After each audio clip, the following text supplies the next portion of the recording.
Listen to us on Bantaba, on the favorite TV. Gambia, Gambia, talent promotion. Gambia, Gambia, talent promotion is in support of all the youths and all the talents in this country. Ni regla ci youth bantababe, ni regla yo ci youth bantababe. At Isaac Tuba, ci youth bantababe. Ni regla ci youth bantababe.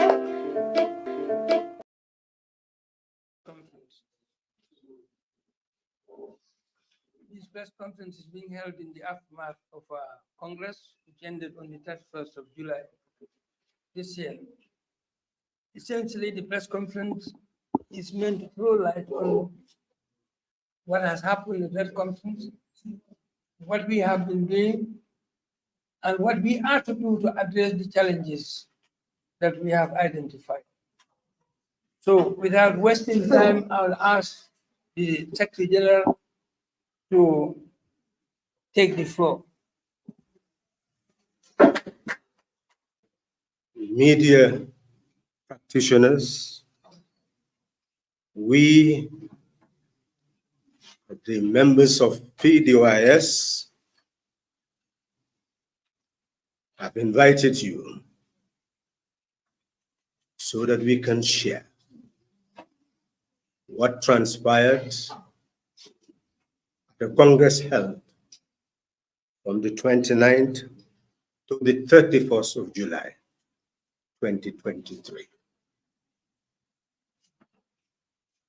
We are convinced that the media constitute the most important institution in shaping the mindset of a people. And that is why it should be free. Anywhere where the media is found not to be free as an institution, and I use "is" here, it is an institution where it is not found to be free, governments will be without sight, the people will be without sight. It is important to understand that it is the mind that sees, and it is the mind that changes society. It is the mind that develops it. That is why PDOIS said that at the end of this electoral cycle, 2021 to 2023, the Gambian people need to open up a national conversation on the way forward for the Gambia. We felt that we will start from within before we move introduce the same conversation with the Gambian people. You will bear with me to see exactly what the theme of our Congress was. Building the party fit for shaping the political will of the people for system change in our lifetime. The beginning of a constructive intra-party conversation with clarity and conviction to fulfill contract with country and people. Our Congress was situated on 4 fundamental pillars. Fundamentally, Number one is the sovereign person. We are convinced that irrespective whether a person is a member of DOI or not, every citizen of this country individually has a contract with country and people. The contract may be fulfilled or betrayed, but for us at the Congress, we called upon every member to take a stand and ensure that one makes a commitment to fulfill one's contract with people and country. We explored what that meant, and we will tell you exactly what we decided on that score. The second dimension was the party itself, because the individual has a right to freedom of association.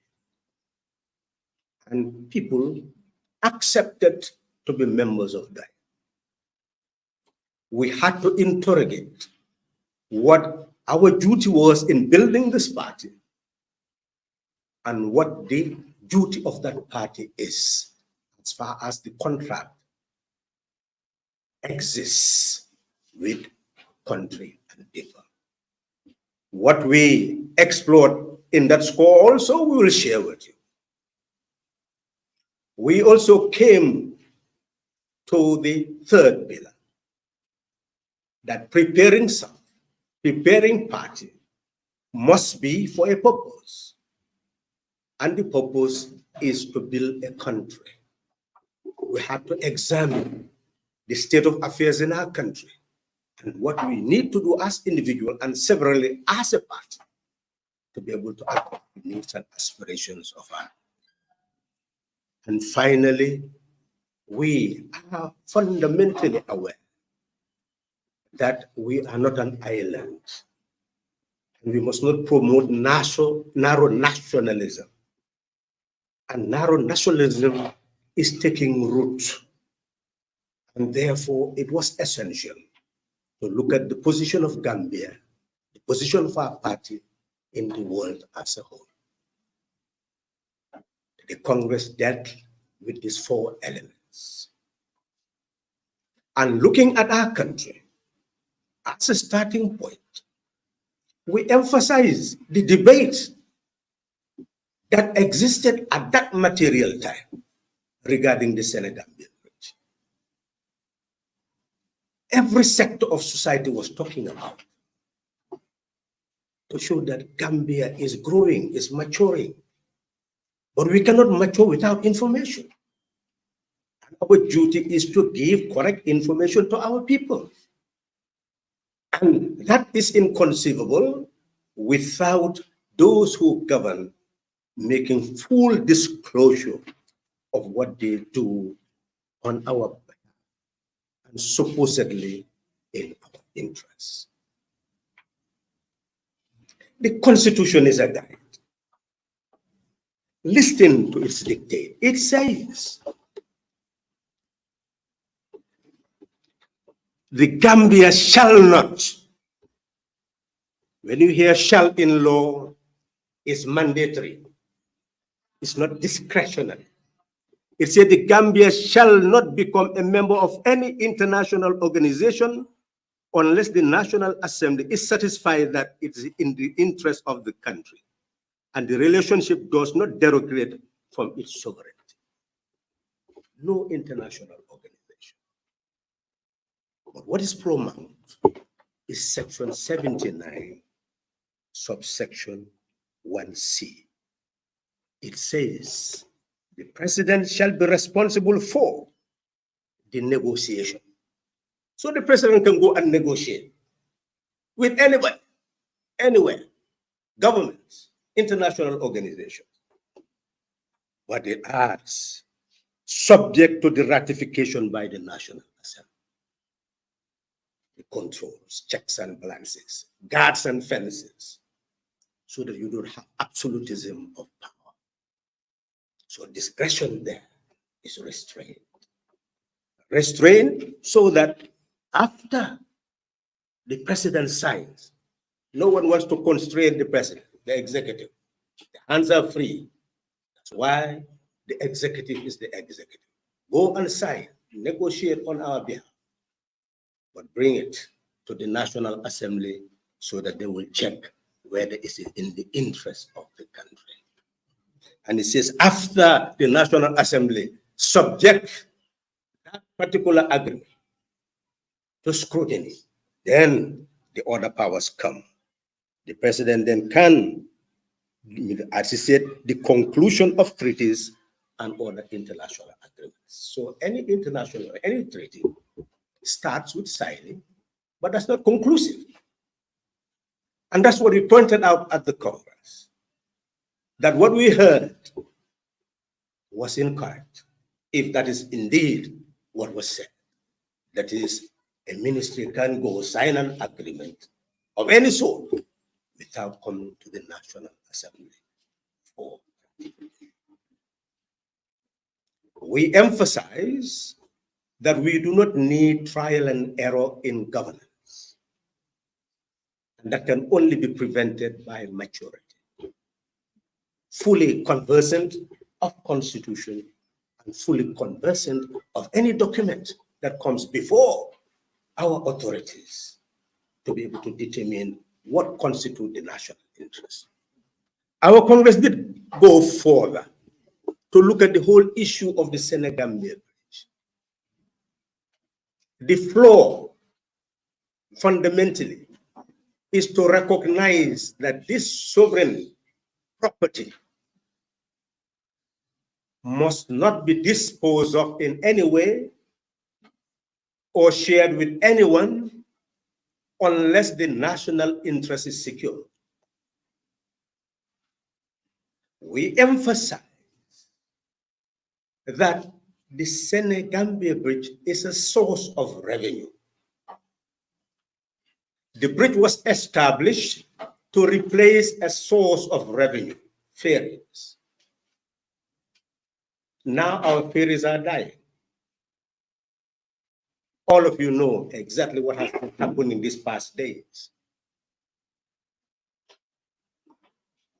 The ferry services are in shambles. Any government that truly has the national interest at heart would have looked at ferries as an institution and examine how you can transform it into a management service so that it will manage the bridges and ensure that they are productive and that they will help to sustain even the other communication services, ferry services. But that you do not just come to a decision willy-nilly. You need to conduct studies. The first task of the Minister of Finance should have been to initiate a performance audit of the Senegambia Bridge after 1 year of operation to find out how much it could generate, find out what its challenges are, what management difficulties, what are the inputs to make it more profitable. That independent performance audit would have given the government sufficient information to be able to know what to do next. That was not done. Everything now that is being said is merely speculation. You can give us documents. Who knows the accuracy of the document? So essentially, without that performance audit, no other information given can be considered to be fully valid. That is the position that we took at the time. But looking forward, we emphasize that as a country, we cannot say there should be no public-private partnerships. That is a way of bringing about development. where you do not have the capacity to develop certain sectors, you can have partnership that enhances your capacity to deliver services. But if we're talking about self-reliant development, then a government that is interested in self-reliant development will first assess the national capacity. Your first partners would be the Gambian private sector. They call that local content. So indigenous content is important to find out what is available financially, what is available materially, what is available in human resources, not only in the public sector, but other sectors, cooperative and private. And then see how do you harness that to be able to build up your productive capacity. So if you say that you want money, that you would want to invest, what do? You can have a Senegambia bridge bond and said people can invest into it. That is it. We are not saying that's what should happen, but we are saying, should it become necessary for you to mobilize local before you go to look at anybody else? And that would have been a way to go. And many other recommendations that could have been made after that performance audit. It means you need specialization. If you were to follow the ADB coming to establish this contract for the Senegambia bridge, the loan component, the number of experts they brought, engineers, procurement experts, on and on and on. So more than 10 experts are brought by one institution to negotiate with the government. And we went and signed an agreement. Who were our experts? So essentially, this is the problem. If you do not build up local capacity, those institutions are paying those people heavily. And you come and tell us that they are not out for profit. How will they pay all those experts for one country, one project? You engage 7, 8 more. So essentially, that's what we are saying. That if we are to move in that domain, first and foremost, you need a public-private partnership act. You need a law properly scrutinized to defend national interests, so that whoever gets up to negotiate will rely on that law as a guide to know how to defend the national interest when it comes to such contracts. Then you build up your national capacity on how to enforce those laws. Essentially, our Congress began by telling our members that if we, as individual members of the day, are to be fit for purpose, we must prepare the ground to have a knowledge-based democratic system, a knowledge-based party, a knowledge-based government, a knowledge-based democratic system. We took it upon ourselves to emphasize the need for membership training, so that our members will fully comprehend what is wrong with what exists and what needs to be done to address it. We even raised the question to our members. Should the people ask you, what is the difference between PDOIS policy and the policy of other parties regarding local government structures and programs? What would you say? If you cannot state anything that is different, then you are either not a member of PDOIS, fit for purpose, or that PDOIS itself is no different from any other party. Then why should you want to replace anybody if you cannot give anything different?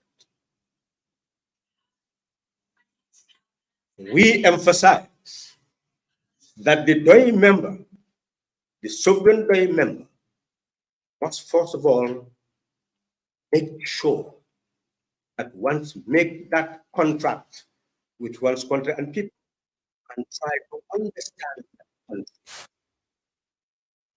in order to shape the political people.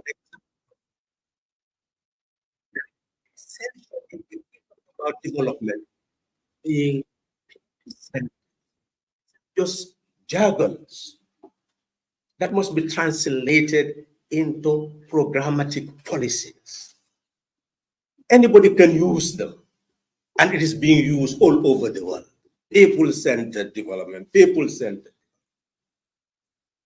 But what does it mean? How does it apply in practice? When you want to apply it in practice, then this is where you see the difference. Many people will say, DOI is socialist. What does that mean? When we talk about social science, everybody has one's view. What does that mean? How do you run a country? Could you take an eclectic approach, just trial and error?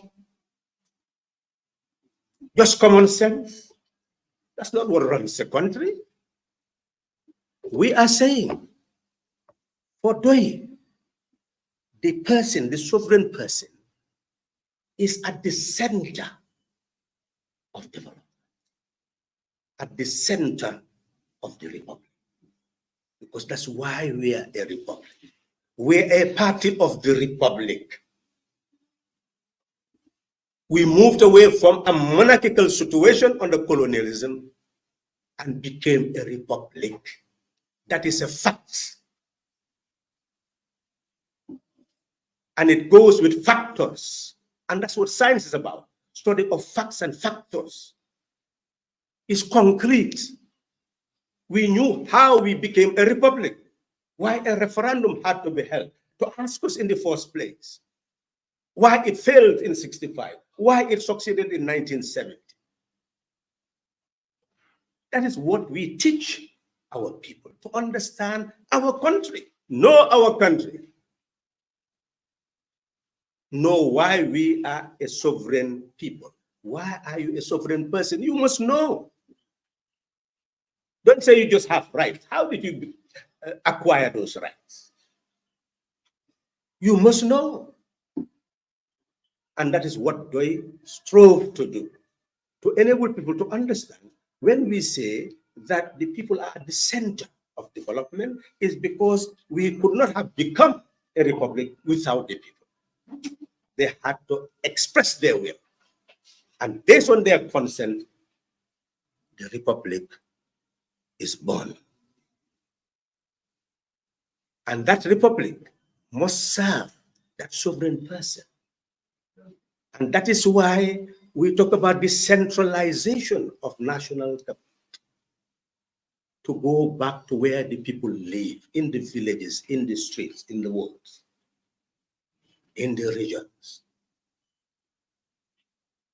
And DOI emphasizes that what is collected in that village belongs to the village, belongs to the ward, and is meant for the development of that village. That's what decentralization means. The wealth coming from the people at that level will go back. And we gave examples. It is happening. Investors will come. They will go to our wetlands. They will go to the alkali and give few dollars. And then they will lease the wetland. They turn it into a banana plantation. And then use our own people to do the work. They will settle and make huge profit. We are saying we need to empower our people. We are having revenue collected from different sources. We're saying we should direct that revenue to that particular village so that they will have all the wherewithals to be able to produce productively on that wetland, sell the banana, and they'll come back to do for village development. That is possible, and that is what we talk about people-centered development. Where you're an individual farmer, you'll be able to get the seed fertilizer farming implement that you need. Work, pay back exactly what you've taken. That is what we call people-centered development. We wish to tell you that we discuss as a party, and we are now convinced that we must do more membership training, citizenship training, leadership training, so that we have the same mindset and have a clear view of where we want to take this country. That is why in one of our resolutions, we agreed that if DOIS is to move forward, we must ensure that all our members will have their membership cards, and they will be registered in their villages, and they will set up village branches, ward branches, constituency branches, regional branches, so that power will be in their hands. They'll be able to stand up, go to the people, to be given all the information they need, educate and educate, sensitize and sensitize. That is the way forward for them. We've accepted that as far as the party is concerned, it has ideas different from all the other forces we have seen. And we should speak that language, the language of ideas, the language of programs, the language of policies. That is the way forward for the party.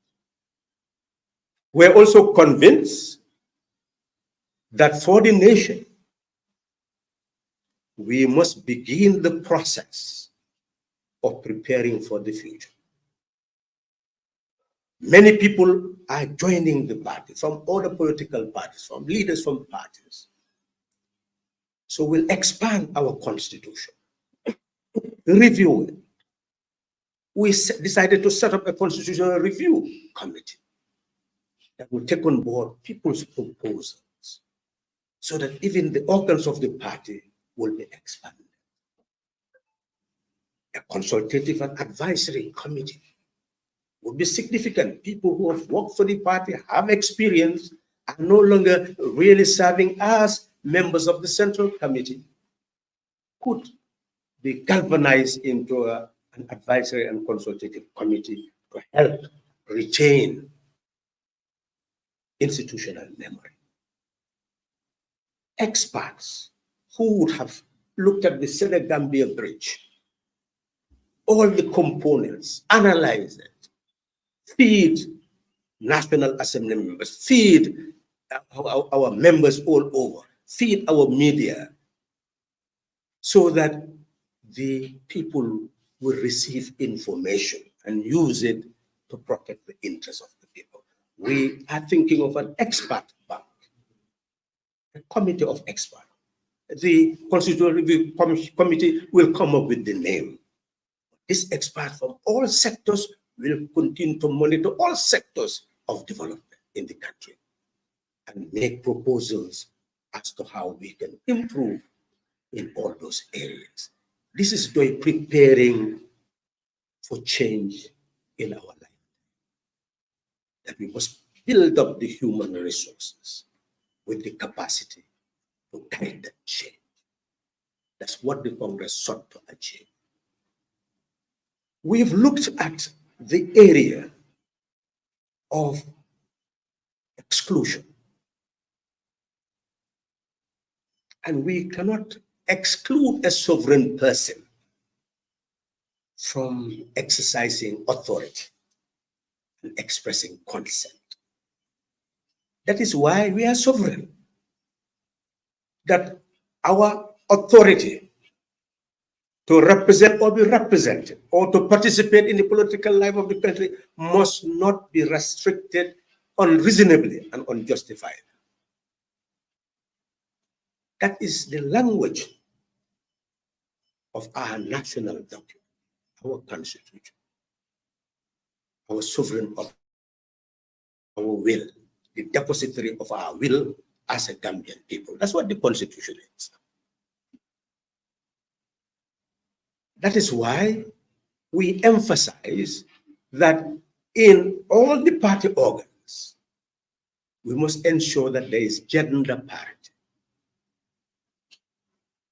In coming to elections, we have examined DOI's position, and we want the nation to know why you do not find arguments in DOI about candidature. Some would feel that DOI members are robots. Whatever their leaders say, that's what they do. That's the impression they gave the whole world. But the reality is, why you do not have these disputes is because the party is in the hands of its members. And the decision is in the hands of its members. That as far as the DOI constitution is concerned, all members of DOI constitute the General Assembly of Members, and power resides in their hands. That is our fundamental principle. So therefore, when it comes to presidential elections, whether a person is a member of a central committee or not, a secretary general or not, everybody who is a member of DOI has authority to seek that mandate. And when there is a primary, all members of DOI will participate in selecting our presidential candidate. That is what inclusion is all about. If it is National Assembly, all the party members in a constituency has authority to select their candidate. And any member in that constituency with the qualification has the right to stand, to seek to be a candidate. The same thing with wards and councils. So in that regard, we've seen the need to eradicate exclusion completely. This is why we're saying in constituency election, National Assembly elections, half of the candidates must be less than 35. So that the youth component of the party will have the chance and opportunity to represent at the highest level. We will ensure that in government, that gender parity remains, and the components would be 50 people, less than 50 must hold 50% of the posts in government. So essentially, we have made concrete decisions to be able to handle that area where there had been massive exclusion. We've decided that we do not only recognize differences in future, such as disability, but we must ensure that we create institutions to promote inclusion. Therefore, a committee, an organ of the party, will be set up for persons with disability so that they will be represented at the Central Committee, at the Congress, at all levels of party organs, male and female. These are resolutions taken and adopted unanimously by the members. We are therefore fully prepared to take our destiny into our own hands by all members committing that we will create a sovereign wealth fund for DOI itself to ensure its self-reliant development and sustainable existence.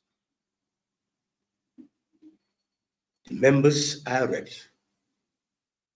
to work together to build a new path for all of us to follow in order to serve our contract with country and people. By the end of that Congress, it was also clear that we cannot ignore the world. We cited Ukraine. What is happening there?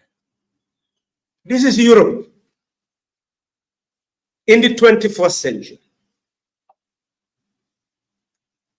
Young people between the ages of 18 and 27 are being sent to their death.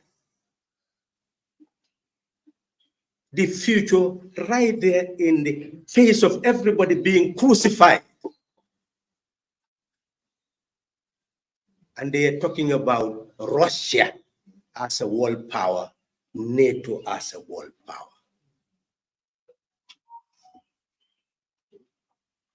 The world is talking about power of arms and weapons of mass destruction. They're not talking about how young people between the ages of 18 and 27 should inherit the earth.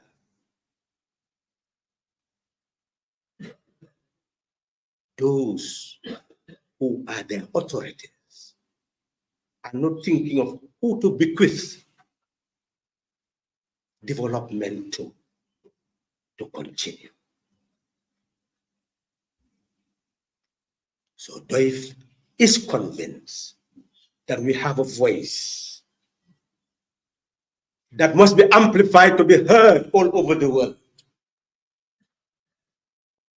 That the course we are taking is the course for the future of Africa and humankind.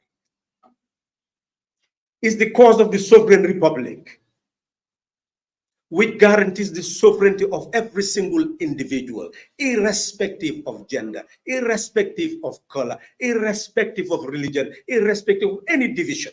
We are all equal. There is no minority in a republic. There is no minority in a republic, because everybody is part of the citizenry, and the citizenry constitute the majority. Anybody who feels like a minority in a republic, then you are not with the mindset of a sovereign person.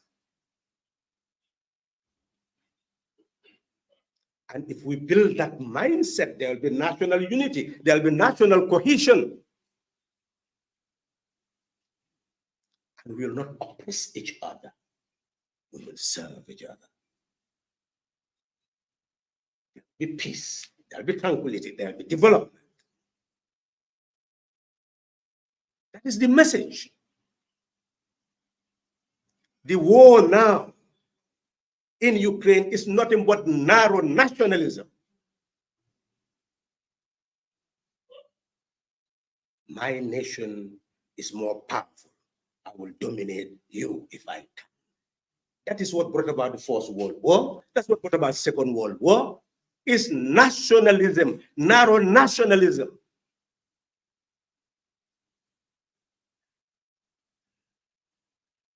This power contest serves no one, not even the people in those nations themselves.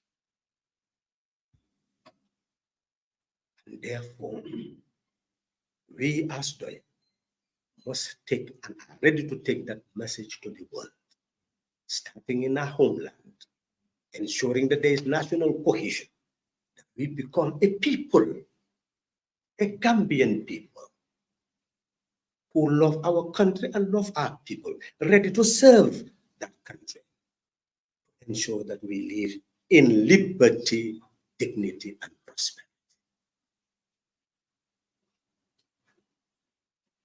We are ready for that to happen in Africa, in West Africa. You can see that democracy is being rolled back. And some people clap their hands when they see the military overthrow a government. Ah, it's a corrupt government, overthrow it. And then they take over power and sit without consent, rule without consent. Clap your hands, continue clapping. 2, 3 years, continue clapping. 22 years, continue clapping.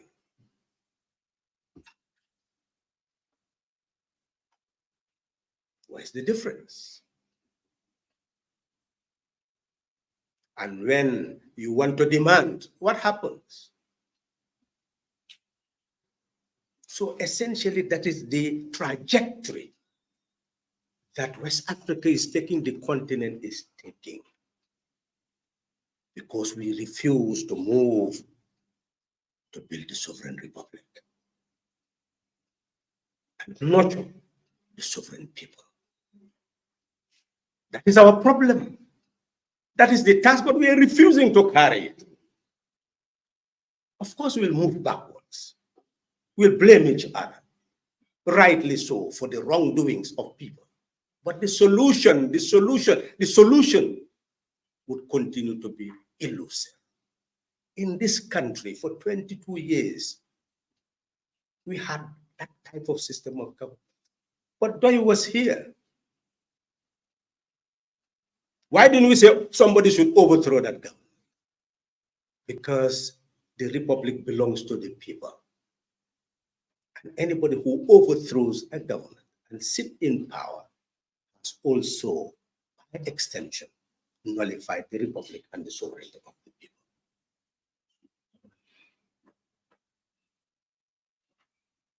But what happened? We were able to develop the strategy and the tactic to bring the change.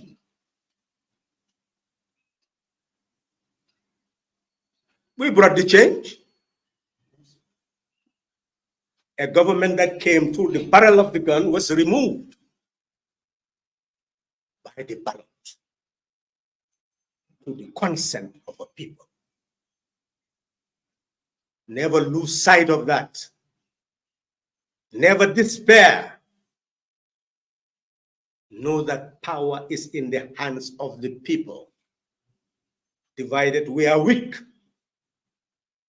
and power consumes us. But anybody who tells you that that is the power of your liberation is misleading you.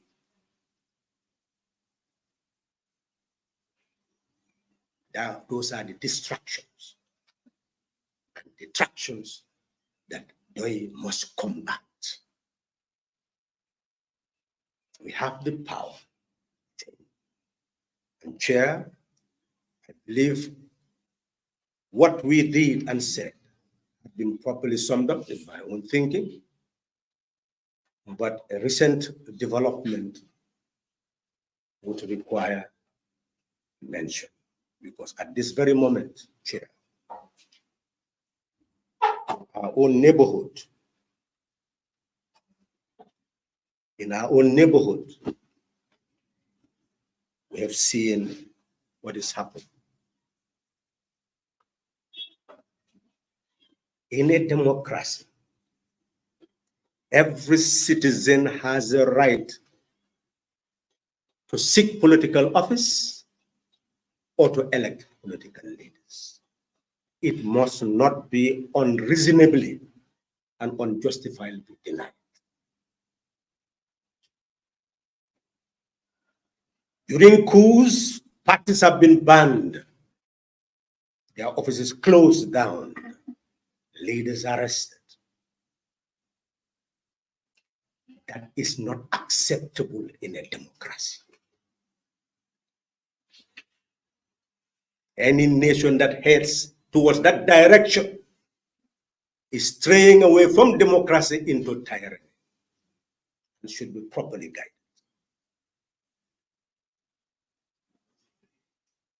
It is important to remind our people and those outside listening to us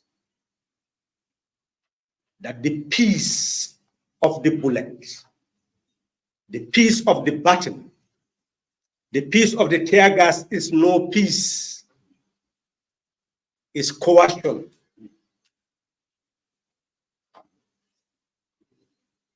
It does not result in promoting liberty and sustainable development.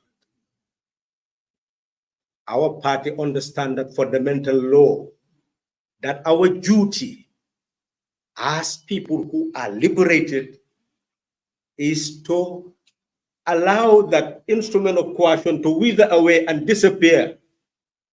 And that state of coercion, of buttons, of tear gases, to disappear and replace with a state of protection. And through our national conversation, we sit down and resolve our differences and allow our people to decide who should govern our nations. Even if we disagree with their decision, it's their decision, and it must be respected. So in conclusion, we are preparing for you an agenda demanded by necessity. And we will be talking to you more frequently than ever as DOI prepares to assume its responsibility as demanded by time and circumstance and the dictates of our contract with country and people. Thank you very much. Yes, giving a panoramic view of the party, the country, and the world at large. So, journalists to have a fertile land for questioning.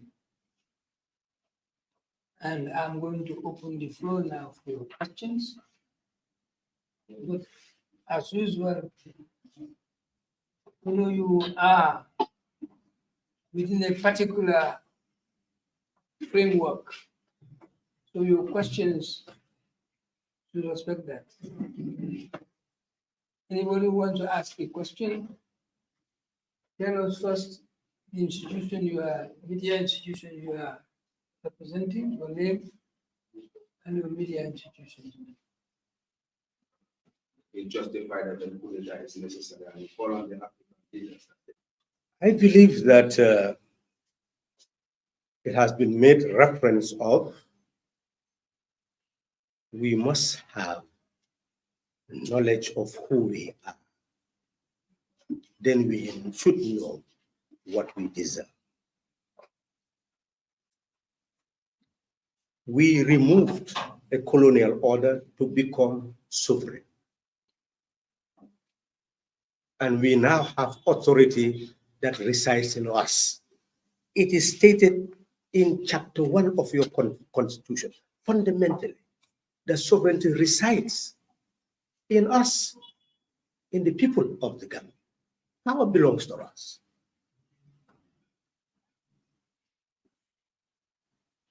And all we need is over 900,000 of people, 900,000, developing the mindset to know that we are a people.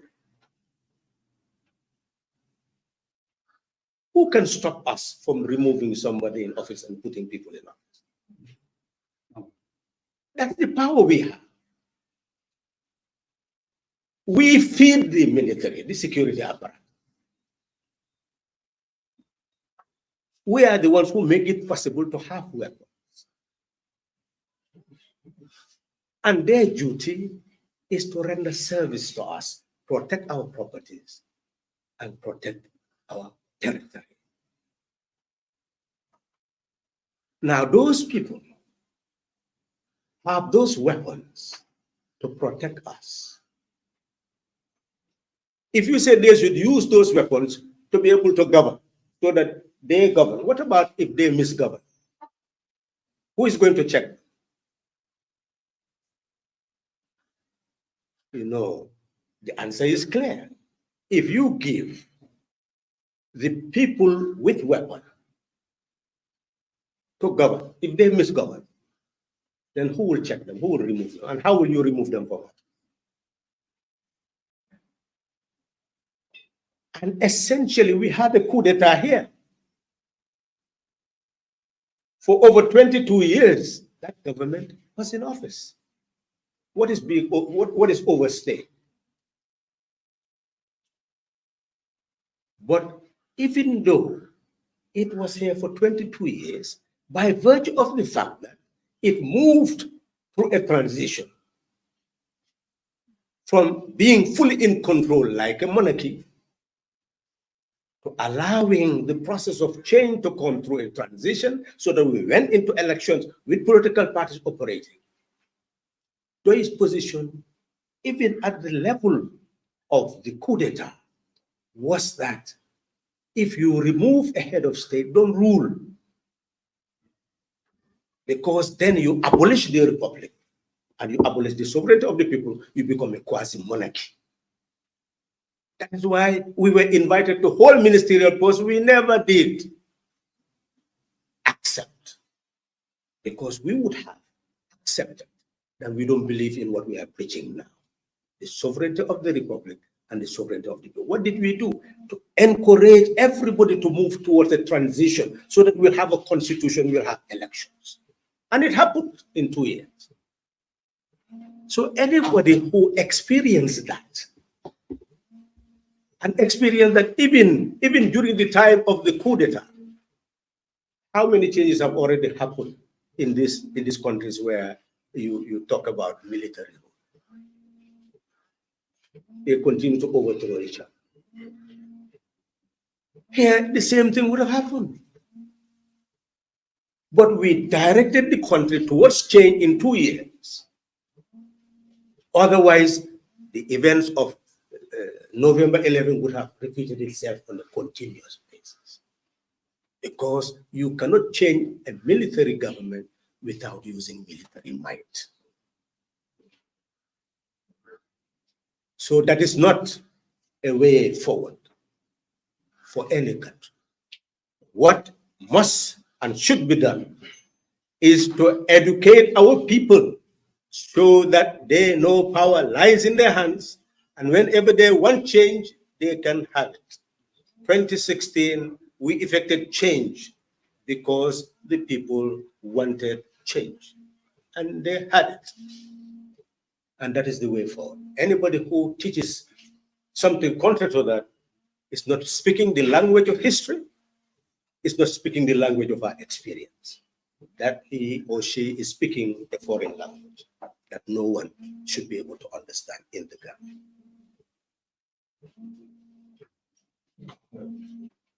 The protocol on democracy and good governance did call for promotion of convergences, constitutional convergences, electoral convergences, convergence of democratic systems in the whole of West Africa. By now, we should have been inspiring each other as to which country is in fact more democratic. So if we diagnose, it is very clear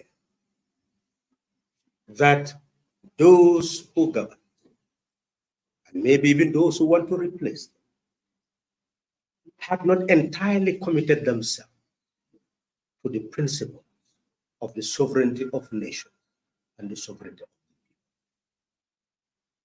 the people. To be able to build up democratic system. Look at Gambia. Section 110 to 126 speaks nothing but eradication of corruption in electoral practice. It speaks against patronage, against intimidation, against everything, against treating everything that can influence the sovereign person to vote independent of others' influence is actually documented there to be the law. And our duty is to transform the laws into a way of life, into a culture, into a democratic culture. I must begin by telling you that we have not done well with that. That is the first point. So the issue is not about defending the existing political realities where you do not have military. But the second phase, if we are a sovereign people and you belong to the military and you take over power, how do you govern in our interests? How do you decide in our interests? Because your authority was not derived from us, and we have no power to remove you. So therefore, looking at these two equations, we would say to have a military government that you cannot remove, that did not come to the consent of the people, cannot be equated with even a government that is corrupt and has been brought by the consent of the people, because those same people will be able to change that.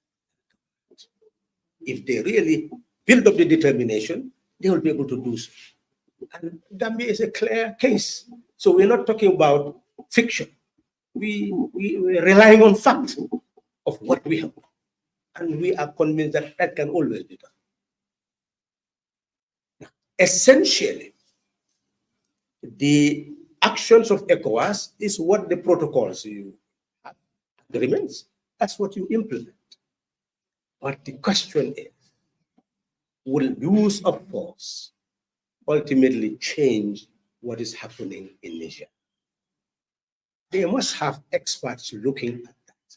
What happened in the Gambia was not just an ordinary ECOWAS force threatening to come and come. That was not the situation.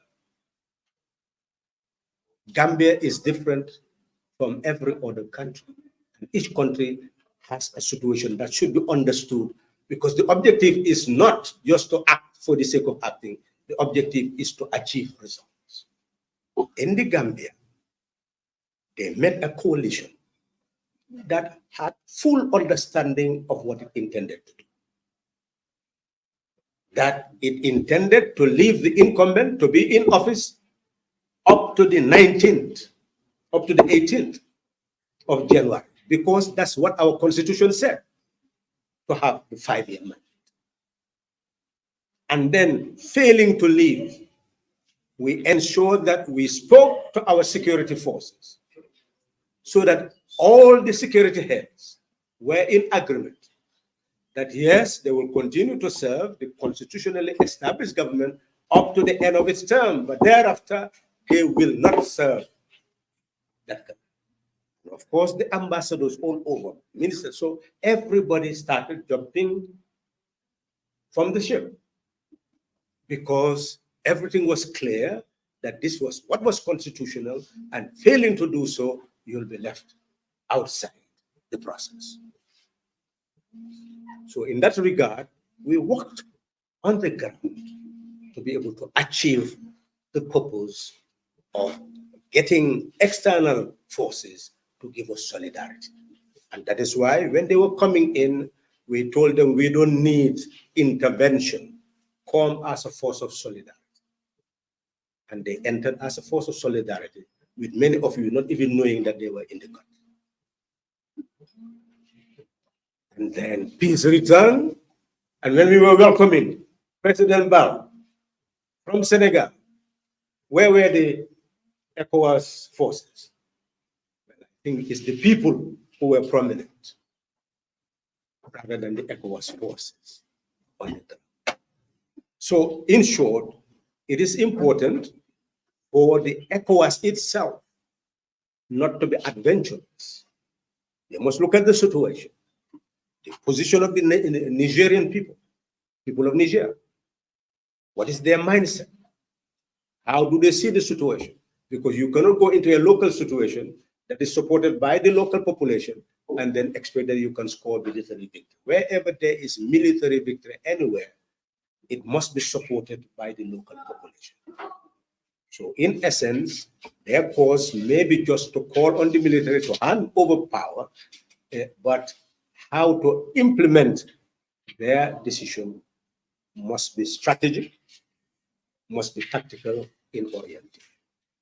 And I hope that they will continue to see the need to also build up compliance with the protocol on democracy and good governance. That emphasis should increase.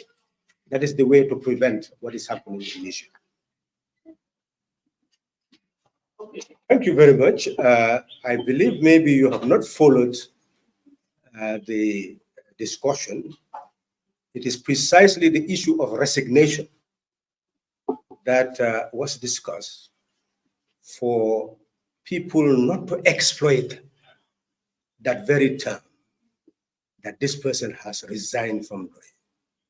So we've seen that many people have wanted to use that to really give the impression that somebody has abandoned the ship.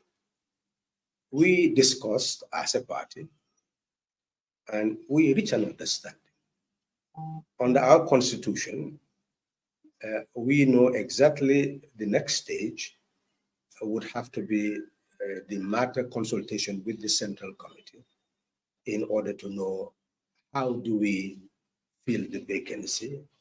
And that is the process that we will be engaged in post-Congress. So I'm sure that we'll keep you informed, unless you are in a hurry for Halifa Sallah to leave. And then you can call me every day and find out, and I'll be able to tell you how far we have gone. But essentially, DOI is in good order, and we came out of the Congress in high spirit, knowing that we are intact and people's positions do not really matter. What matters is that they are resolved to serve country and people through the party. And we are willing to work together to build DOI to be a party fit for purpose. That is really the inspiration that all derive from Congress. The intention. Well, I believe that is very clear. It's not only an intention, it is an express position.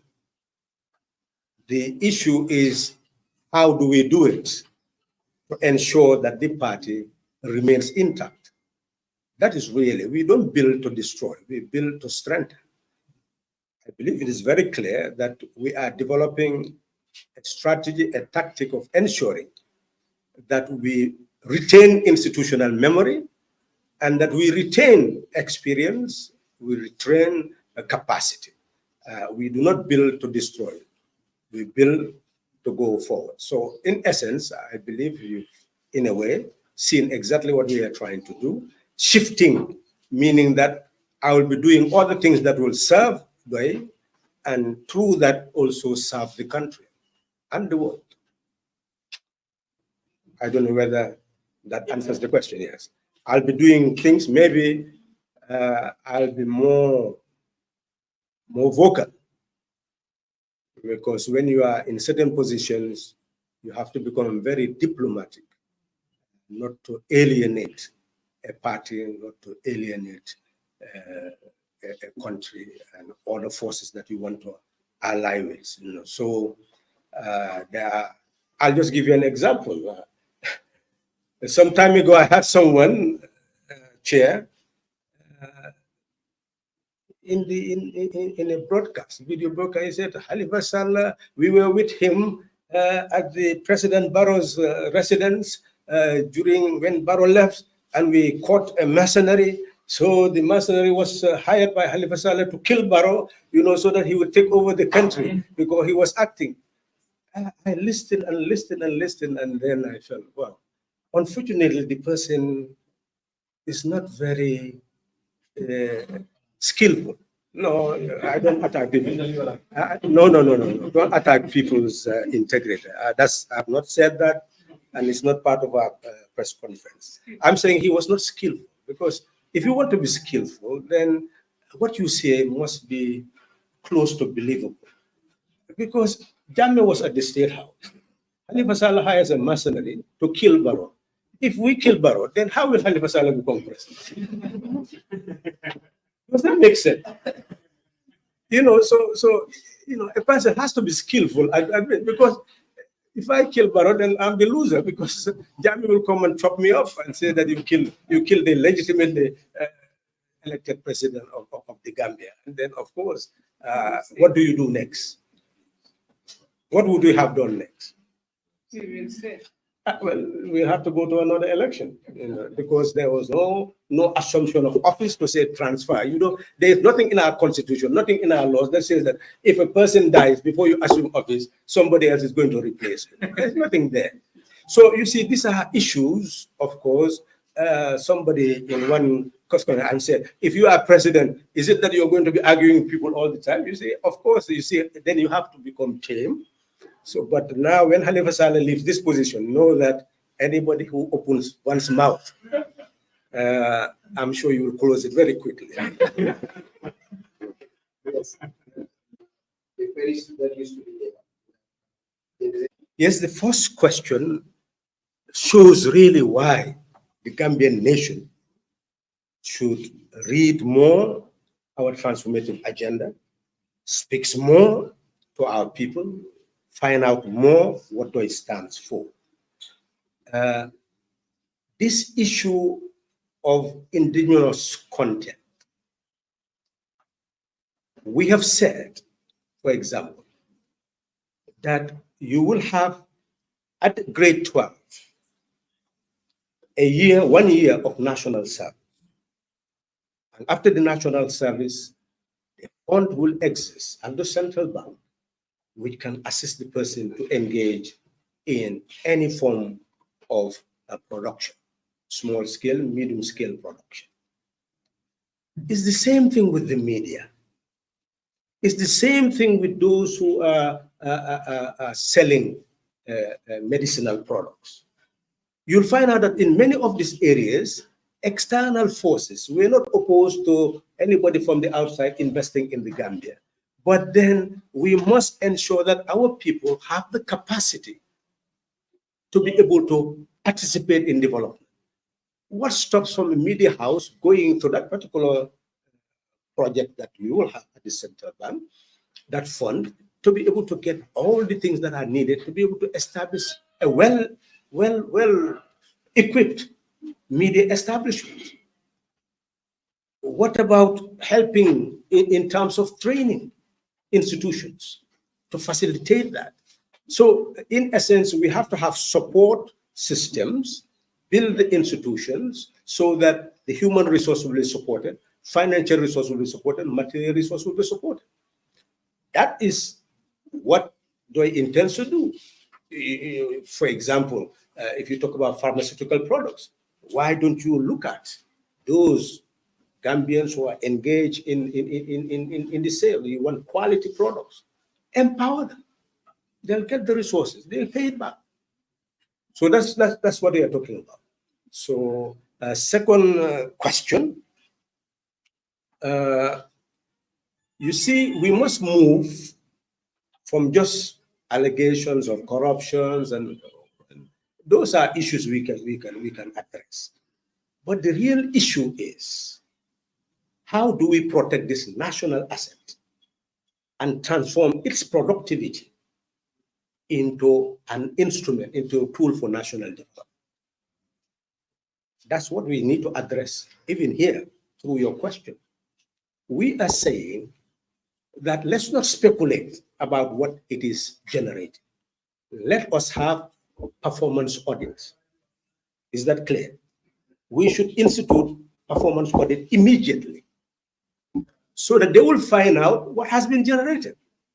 They'll be able to tell you exactly what you are asking me. If certain amounts had been diverted, they'll be able to find out. So ultimately, they'll be able to tell you concretely, annually, this is what the Senegambia Bridge can generate. That is the point. Secondly, we must have our own management service, and ferries should be built into a management service institution.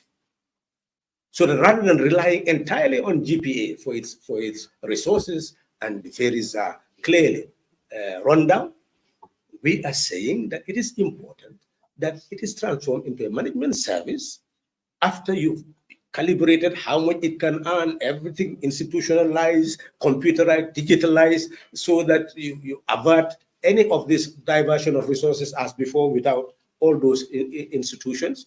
You make it well equipped and then turn ferries into management service. You will generate employment for Gambians and generate resources for ferry, and it becomes a public enterprise. So out of its dividend, government can, if you look at our budget, right there in the Public Finance Act, it is saying dividends generated by public enterprises should get into the consolidated fund.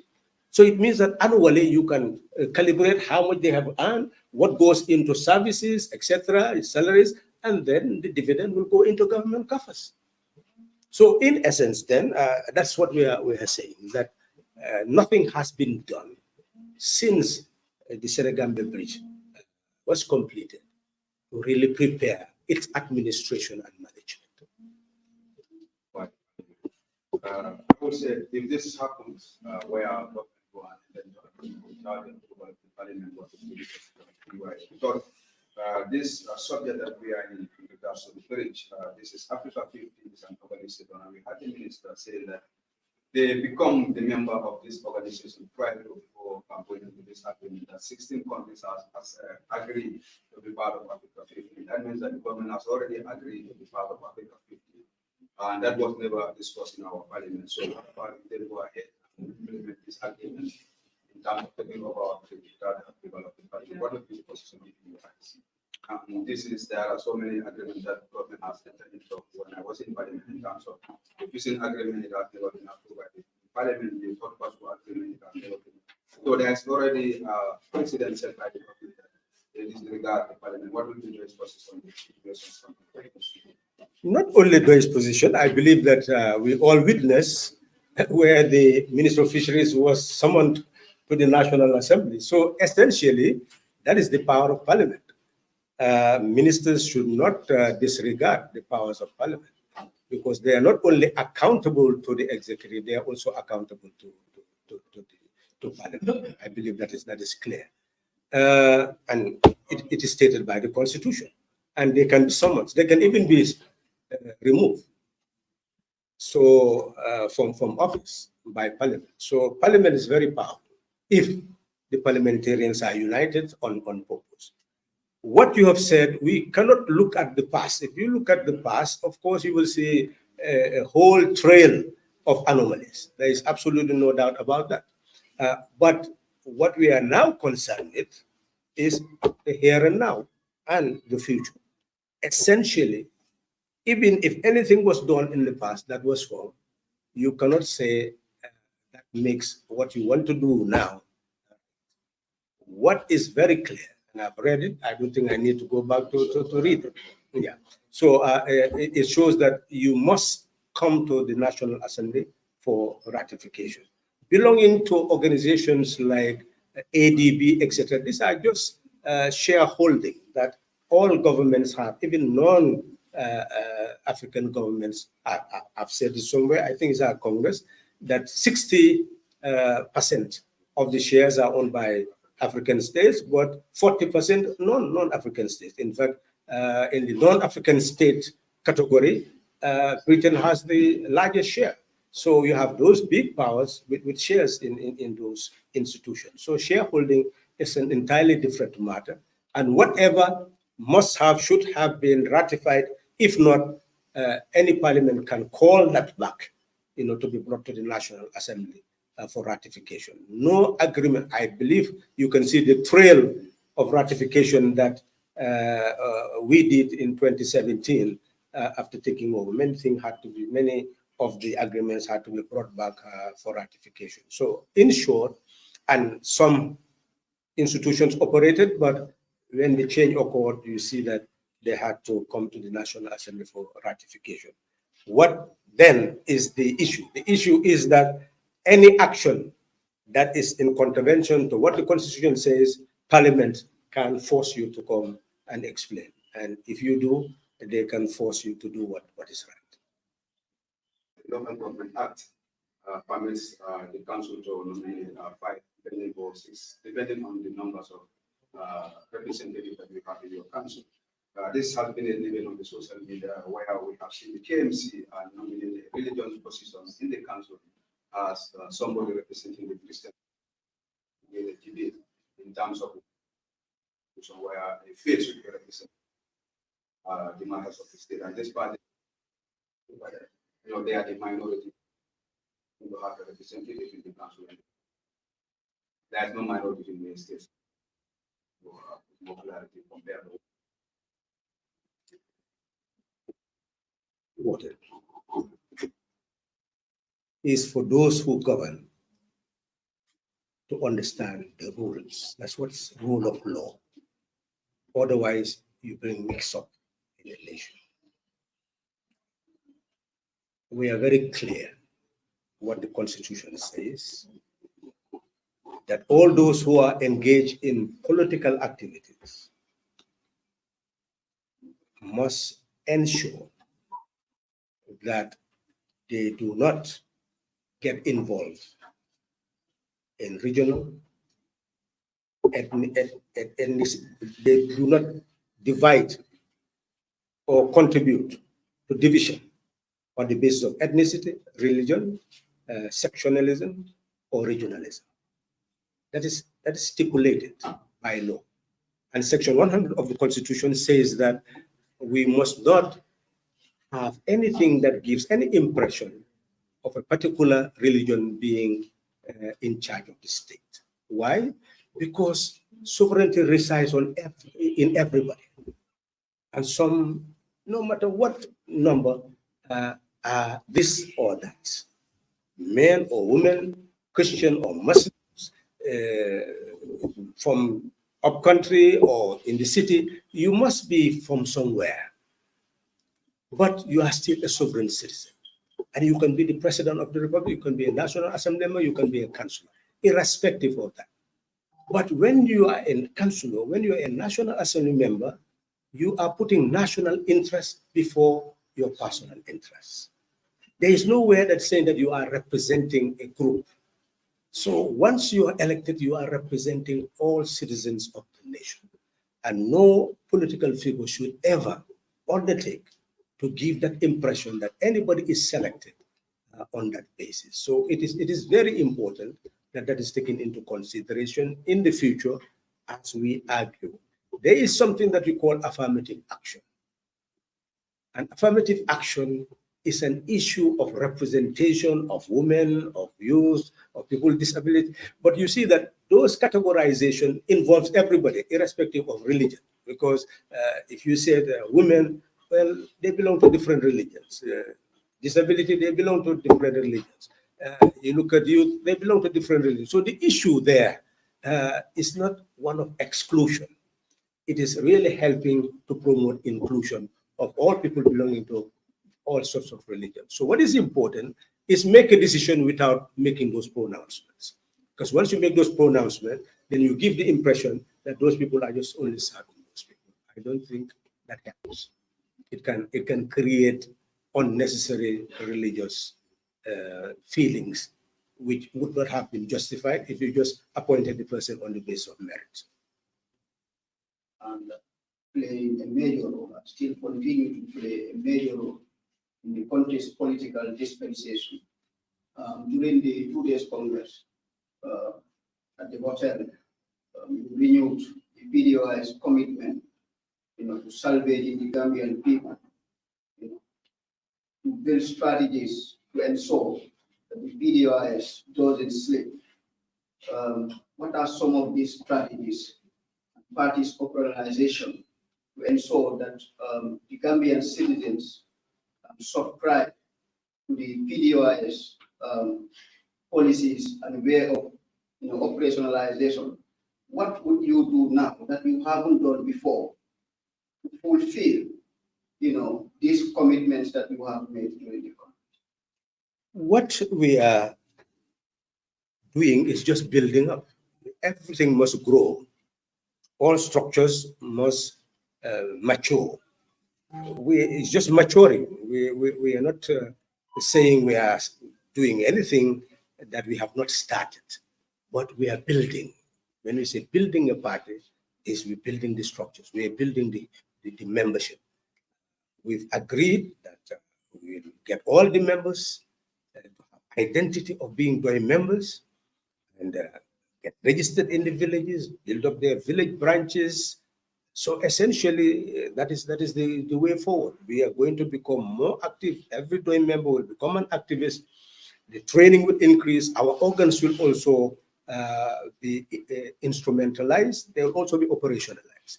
For example, the political bureau maintains a library, produce literature for training of members, training of citizens, training of leaders.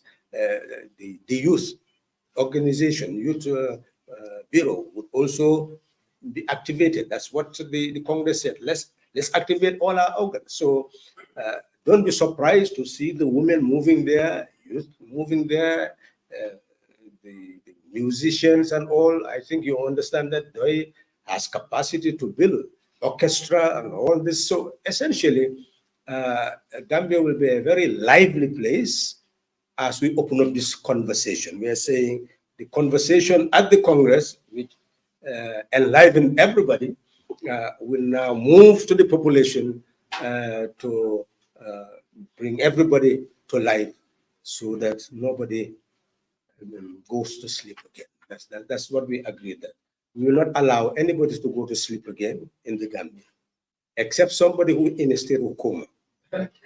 we cannot help that one, but that's political coma. But anybody, xam nga liñ wax mooy ne dañ war a seet fi Afrique dooree ak fi ñu mujjee. Tey jii liñ war a waxtaan mooy ban réew moo gën a jox doole nitam, ndax loolu mooy moom suñu bopp, mooy suñ nit ñi yore doole. Waxul pour soldat yore doole. Xam nga su fekkee ne nit ñi ñoo yore doole, xam nga soldat du toog di wax ndax dinaa def li ndax du ma def la. Soo gisee soldat bi ne dinaa def li du ma def la mu ngi mel ni bon nit ñi yore tuñu doole.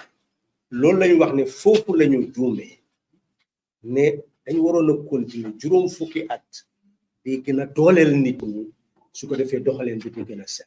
Su loolu manqué nag moo tax ñu am li ñu am. Léegi su amee nag mooy seytaane su xasee ñëw ba toll foofu naka nga koo dawee mooy liñ war a jéem.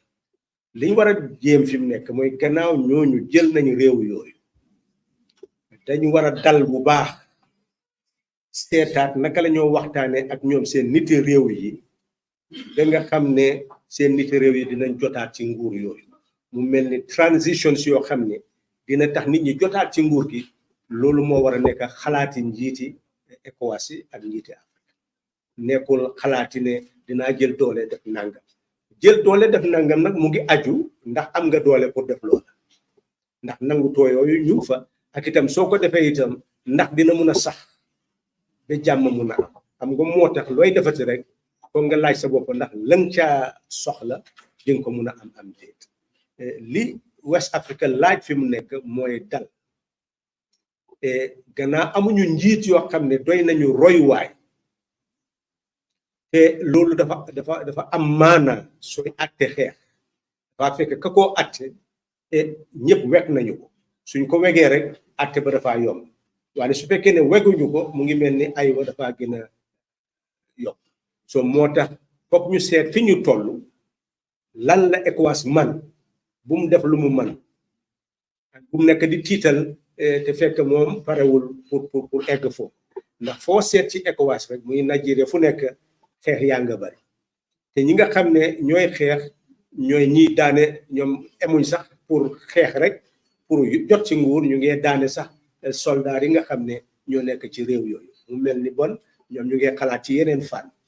Loolu dafa tax ñun bu ñu naagu ndax fi ñu toll fi mu nekk nii suñu dimbalewul suñ nit ñi bañ jël seen réew yi rek ay wi dafa bari ci suufi Afrique ak suuf yi ECOWAS bon nag ci kàddu suñ doon bokk ci mbir mi mooy njëlbeen dañ war a dal ba pare am kàddu goo xam ne suñu ko waxee ña yore nguur yooyu dinañ mun a déglu te yóbbu leen ci seen nit ñi xam ne ñoom ñoo war a yore doole bon nag yóbbu leen ci bunti ñu delluwaat nguur yi seen doomi réew yi ndax ñuy tànn ñoom ñu fexe daal wote yi set mu mel ni foofu lañ war a jublu transition boo xam ne bii daal mun naa dox ci réew yooyu yëpp loolu lañ war a seet borom xam-xam yi loolu lañ war a segg waxtaan koo ñoom bi loolu saxal ñu saxal loolu.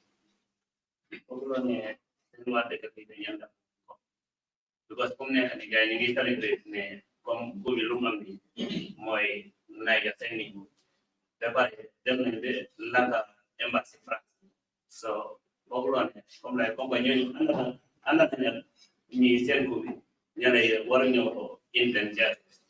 waaw xam nga kan ngaa farleel koy ci kan ngaa xeex ak kan ngaa dimbali xam nga looy jóg rek da ngaa seet koy dimbali fi mu nekk nii du soldat yi fi mu nekk nii niti Niger ak suufi Niger ñooñu nga war a jàppale mooy ne réewi Niger dafa war a continuer nekk réew doomi Niger dafa war a continuer di am kàddu ci réew bon nag sa wax yëpp da nga koo jubal ci ñooñu xam nga ndax dégg nga wax ji bu baax dangaa jubal sa wax ci ñooñu ba ñooñu seen xel yi mun a yaatu ñu xam ne ñoom moom réew mi naka nga leen war a jàppale ba nga xam ne réew moomu duñ amati njiit ñu leen a or loolu moo war a nekk jubluwaay waxtaan woowu mooy li ci am solo waxtaani France ak waxtaani yooyu yëpp amu ci solo ndaxte loolu du doomi réewi Niger nekkut suufi Niger itam wax ji mooy doomi Niger ak Niger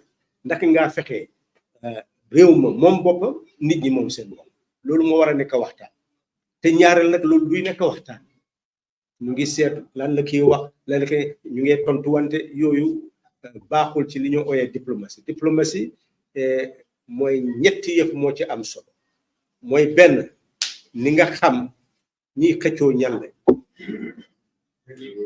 ñaareel ba ñooñu lan lañu wax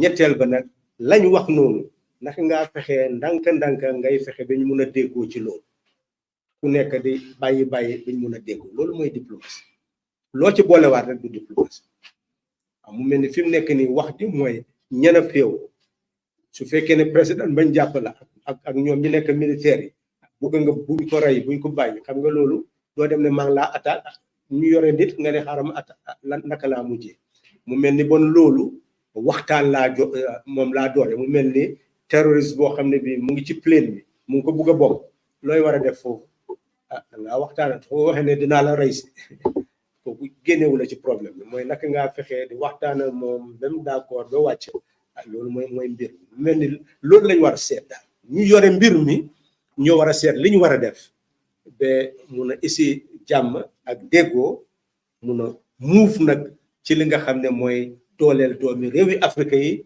ñu moom seen réew di tànn ku leen neex di folli ku leen neex foofu daal mooy isi jàmm ci suufi Afrique ak yokk luñ deful ci loolu rek dañoo waxtaan rek wante duñu yóbbu fenn. PDOIS weeks ago called a press conference here to discuss the issue of Senegal and in fact call for a dialogue between the opposition and the government. Just days ago, the Senegalese government dissolved Ousmane Sonko's party as president.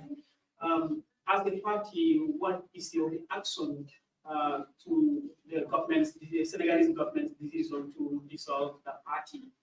And do you think it violates the democratic values of Senegal? That's my question. Thank you. Well, what should be understood is that when we speak to solve problems. We spoke here that you can have two types of politics in a country,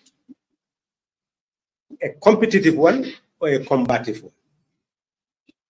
That since we are all sovereign citizens of sovereign republics, everyone has entitlement to freedom to participate and stand for election or elect someone.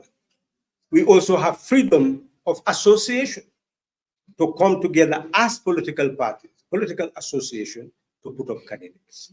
Those are basic freedoms that must be respected under a republic. We caution and advise that in Senegal, let them move away from combative politics, let them move towards competitive politics, let them sit down and reconcile, and then leave everyone to participate, and the Senegalese people will decide who will be their representatives. That was our position. That is still our position. We may believe that when President Macky Sall decided to announce that he will respect the 2 terms, it created an environment of tranquility. The tension was diffused. At that material time, the negotiation should have continued.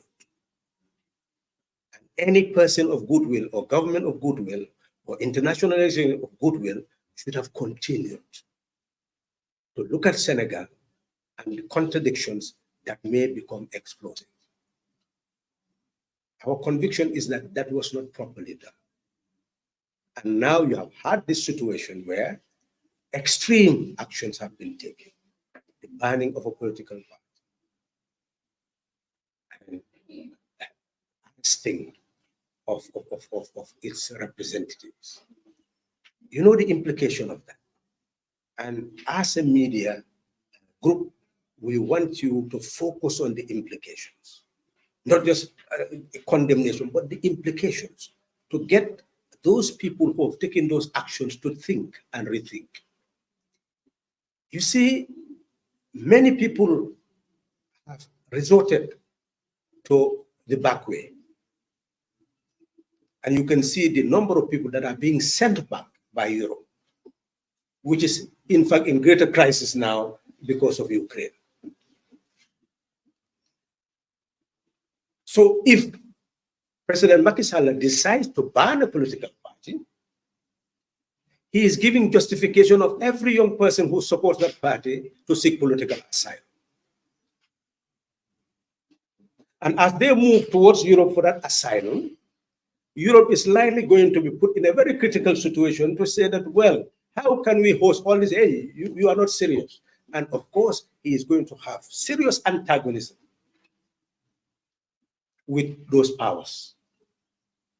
So essentially then, President Macky Sall is heading towards real international isolation. So if he has advisors, they would advise him properly that this decision is not in the interest of Senegal, it's not in the interest of his party, it's not even in his own interest. So it should be reversed as quickly as possible. Not to talk about the turmoil it is creating.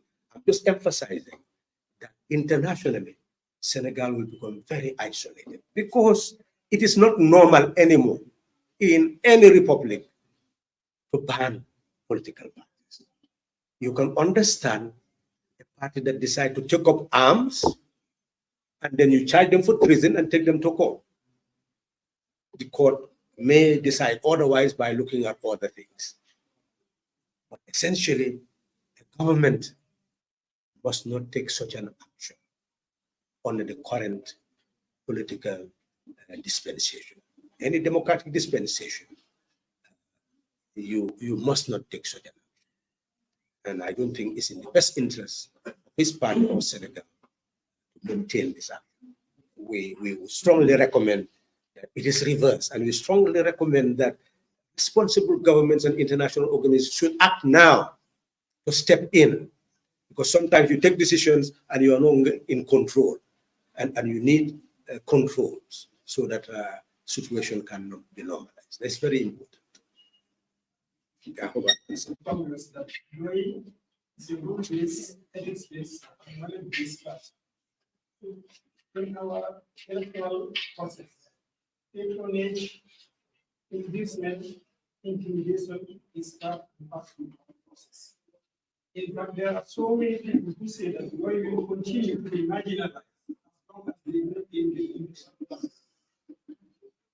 And that if they continue sticking to their policies and programs, they will not be having majority as required. From now on, what is going to be the position of the party with regards to the electoral malpractice that we have in this country? Well, this is why we said that we need to change the mindset. Before answering the question, it is important to challenge mindset. DOI has never been marginalized. DOI is in the mainstream. In fact, is leading from behind.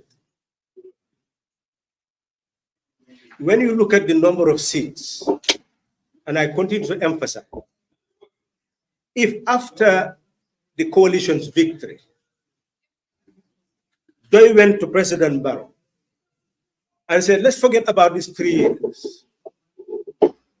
We'll continue to support you so that you can be president for 5 years, and we'll continue to support you.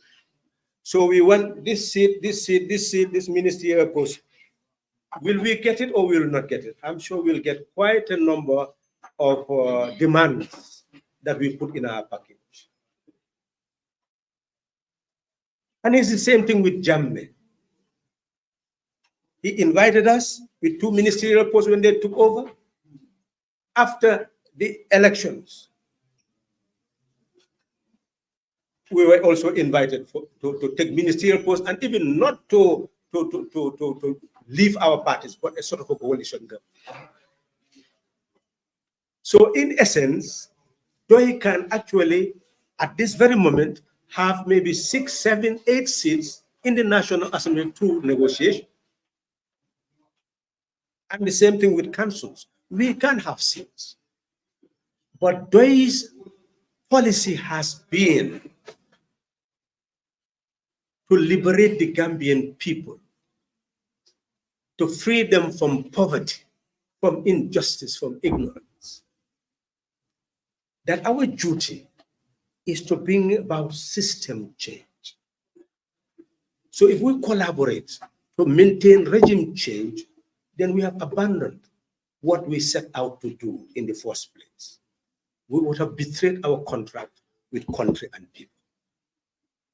And that is why we continued to promote coalition building in the past, before 2016, because this country had never changed through the ballot.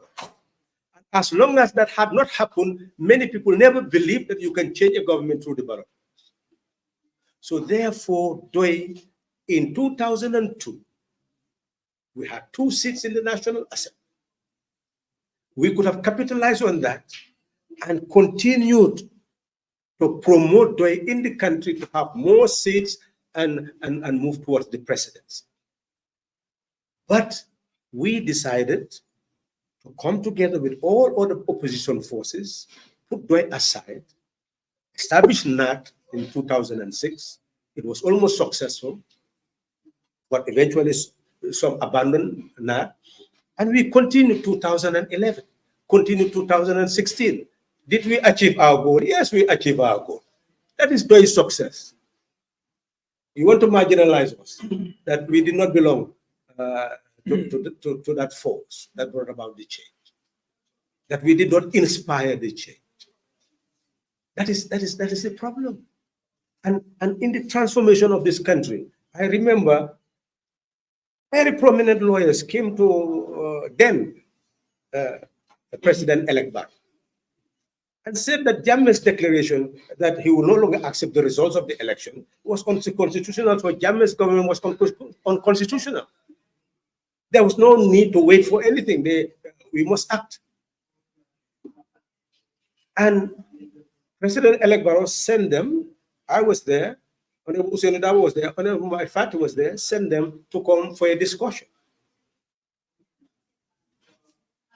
I looked at what these people were saying and felt that, the These people have no political experience, no political tactic. They were not even looking at the constitution in its proper perspective.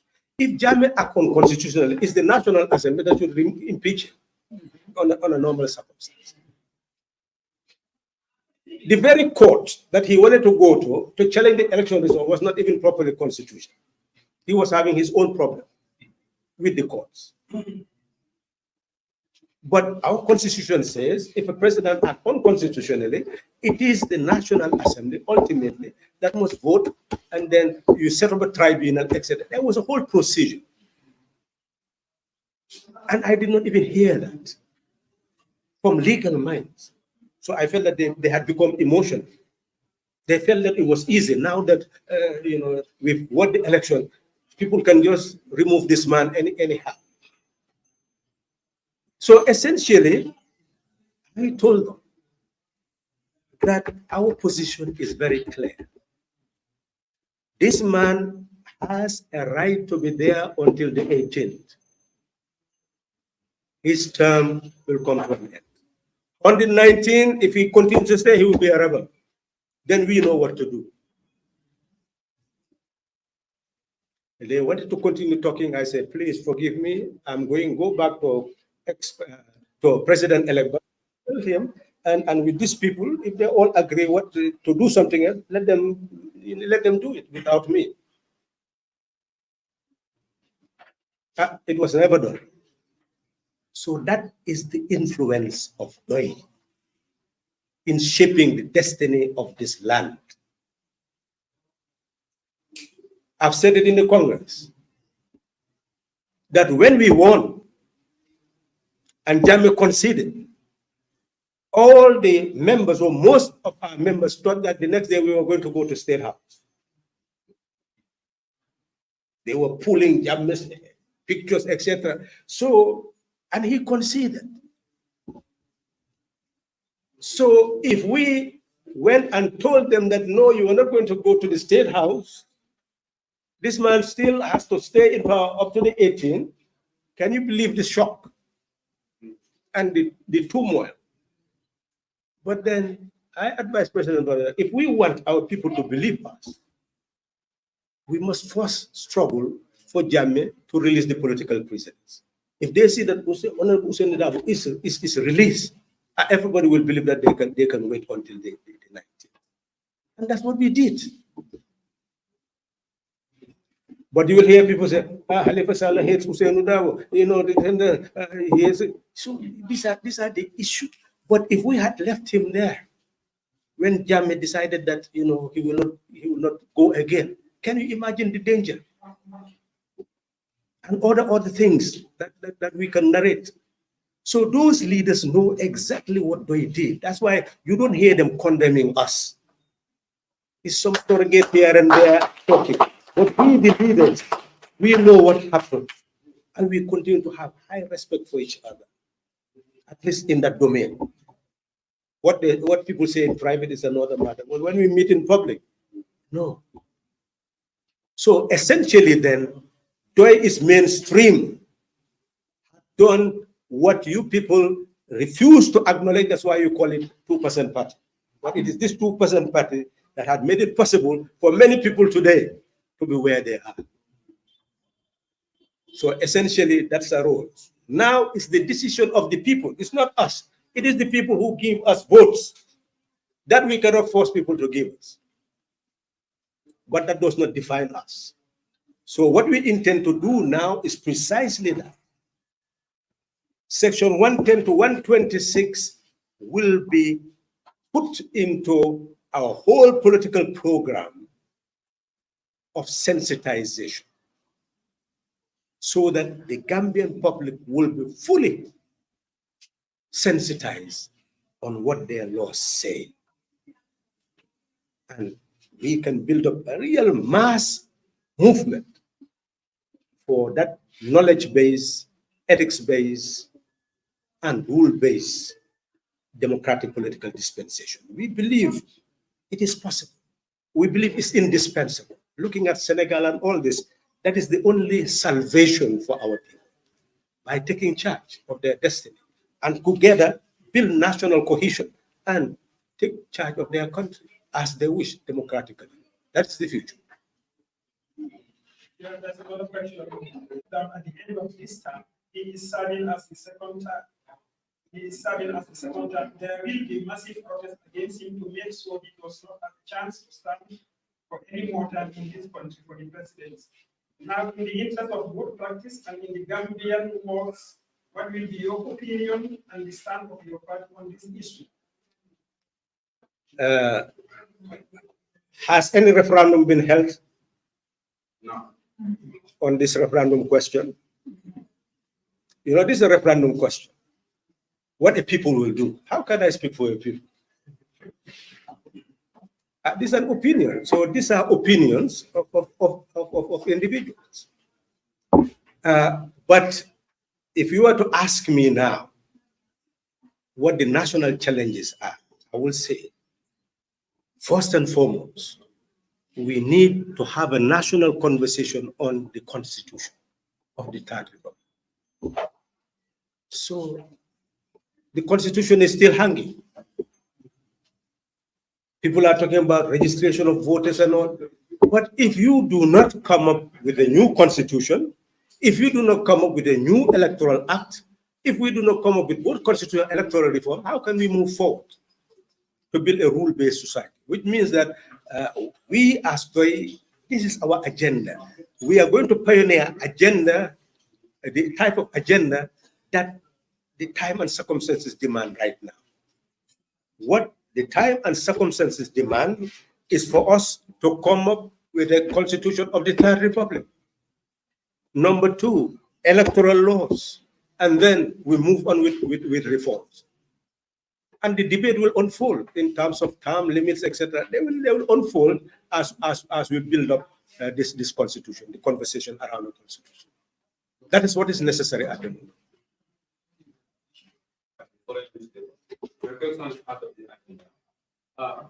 It's out of the agenda. Yes, but it's important. I want to know why this time there is MP accepted people. Well, you know that when you say rule-based, you must make rules and say abide by the rules. DOI has not made any rule and say this is what you must abide by, and then the member must abide by. So it's a matter that you would ask the people who you actually saying they have received a vehicle. You should discuss with them, ask them, get their opinions, and that matters. But essentially, these are things that become national debates. They become also debate within the party structure. And ultimately, we may look into them. And sooner or later, recommendations may come that when we have DOI this, have DOI that, this must be the rules that we abide by. So there is no doubt that the members are listening very carefully, and they have different opinions on such a matter. And as it is a national conversation, it may become a party conversation, and it goes on. I don't know whether I've answered your question.